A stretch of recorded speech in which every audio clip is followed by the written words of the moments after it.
자, 녹화를 시작합니다. 이번 영상은 LS 전선 아시아라고 해서 우리가 알고 있는 전선 있잖아요. 이거를 이제 아시아 지역에 판매를 해요. 특히 베트남. 이 회사가 베트남 쪽에서 이 전선을 1위다. 그걸 아시면 되겠고, 1Q 순항 22년도는 최고 실적. 일단 1분기는요, 구리 가격 상승 때문에 상승과 전력성 중심의 수요 양호 때문에요, 실적을 예상을 상회할 것 같아요. 매출액은 예상을 상회할 것 같고, 전체 영업이익은 75억 원으로 종전 추정치와 비슷한 유사한 가운데 전년 대비로는 23% 상승한. 그러니까 1분기에도 실적이 좋을 것 같다라는 거죠, 결국에는. 그러니까 결국엔 구리 가격이 상승하지만 구리 가격을 결국 전가시킬 수 있다는 거예요. 비싸게 더 팔아먹을 수 있다는 거죠. 그렇기 때문에 구리 가격 상승이 이 회사한테는 매출 상승으로 이어질 수 있다라고 생각하는 것 같고, 22년 2년도 2분기부터요, 이제 2분기 이후에요, 베트남 인프라 투자가 확대된대요. 전력선 수요 증가, 연간 실적 추정치는 그대로 유지하고요. 매출액은 8,070억으로 한 7.5%, 영업이익은 340억으로 20% 정도 상승할 것 같네요. 네. 왜냐하면 이게 베트남에서요, 신재생 에너지 쪽을 추진하고 있대요. 결국엔 신재생 에너지가요, 태양광, 풍력 이런 거기도 한데, 거기에 제일 많이 필요한 게 결국엔 전선이기도 하거든요. 전력선. 그래서 수혜를 보는 게 이쪽 섹터이기도 해요. 신재생 섹터에서. 실제로. 베트남 신재생 투자로 반사이익 예상. 22년도엔 영업이익이 21% 정도 상승할 것 같아요. 네. 일단은 연평균 27%, 이게 연평균 27% 성장했다는데 이게 아니던데요. 보니까 15년도부터 이게 연평균으로 나뉘니까, 왜냐면 16년도에 한번 엄청나게 성장을 했었거든요. 그때 이후로 따지면 솔직히 17%, 10%, 17%, 11%, 이번 연도가 한 30%죠. 이걸 이렇게 에버리지 이런 식으로 좀 하면 좀 조금 아니지 않나? 28%. 이건 아니죠. 그렇다고 할 수 있고요. 베트남에서 점유율 1위라고 생각하시면 될 것 같아요. 그러니까 결국은 베트남은 1인데, 이 베트남이 이제 신재생 투자를 하면 전선을 많이 쓸 거고, 거기에 대해서 수혜를 볼 거다 라는 게 결국은 이 리포트의 결론입니다. 목표 주가로는 12,000원 정도 잡았네요. 네.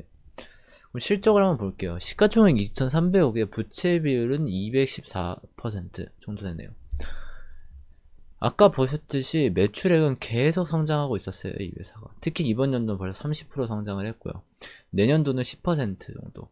30% 성장을 했는데도 불구하고 내년도에 또 10% 성장한다는 거는 아직 성장성이 안 죽었다는 얘기이기도 해요, 이 회사가. 일단 그렇다고 느낄 수 있고, 영업이익도 보면 나쁘지는 않아요. 영업이익률이 조금, 과거에 5%대였는데 이젠 3.8%. 이게 아까 구리 가격이 정가한다고 하긴 하는데, 솔직히 구리 가격 상승에 대한 영향이 있었을 것 같기도 해요. 이 영업이익률이 왠지 모르게.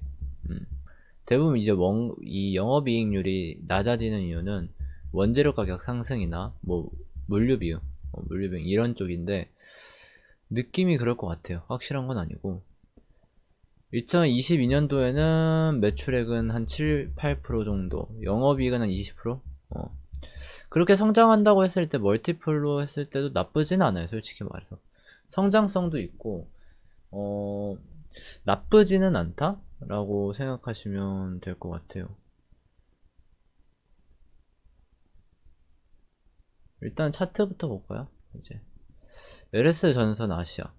일단은 좀 크게 보면요, 이 회사는 오른 게 없어요, 과거에서부터.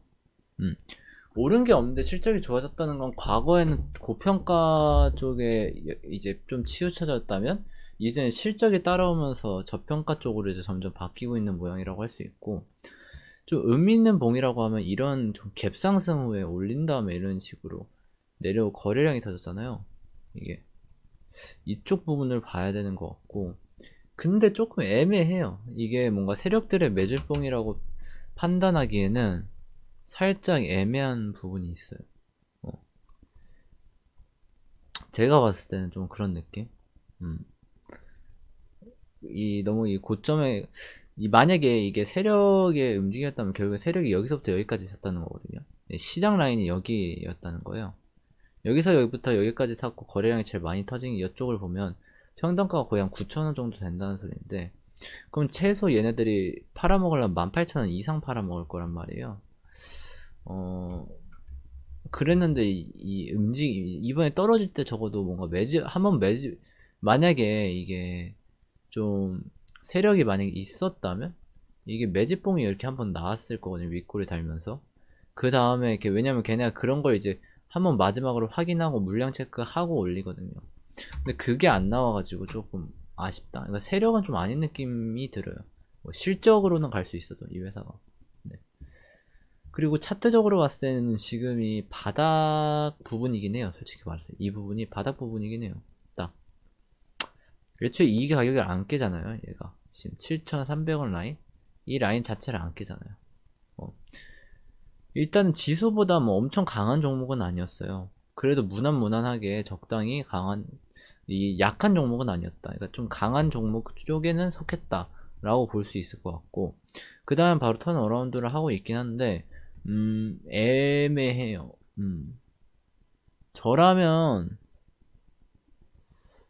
이게 만약에 세력이 있다라는 확신이 있다면 들어갈 것 같은데, 저라면 아니라면 안 들어갈 것 같은 느낌?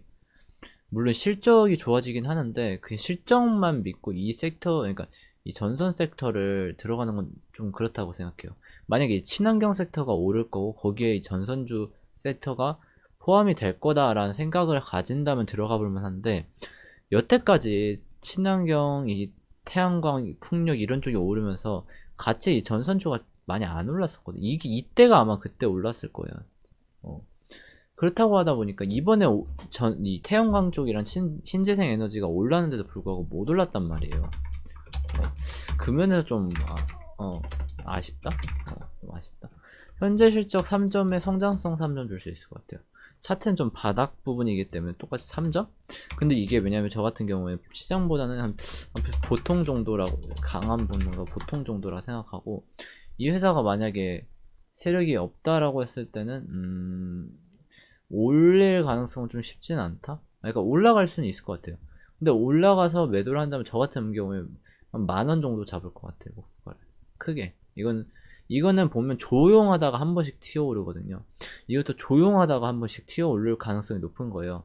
아마 꾸준히 상승한다는 거는, 이거는 이때는 지수가 상승했기 때문에 같이 상승이 나온 거고, 이번 장에서는 쉽지 않을 것 같아요. 그래서 한번 훅 나올 때 그때 정도로 파는, 매수 정도는, 매수 평단가는 만약에 하신다면요 7,300원 이 라인이겠죠.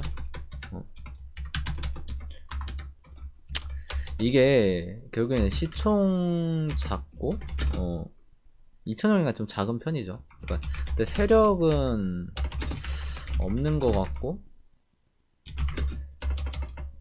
세력은 좀 없고, 이제 친환경 섹터에 포함인가? 라고 생각했을 때 이게 아니요 라고 대답을 했기 때문에 저의 생각은 투자하는 건 메리트가 없다 라고 개인적으로 생각을 합니다. 네. 그럼 이번 영상은 여기서 마칠게요. 다들 수고하셨습니다. 구독과 좋아요는 다음 종목 제작에 큰 도움이 됩니다. 한 번씩 부탁드립니다.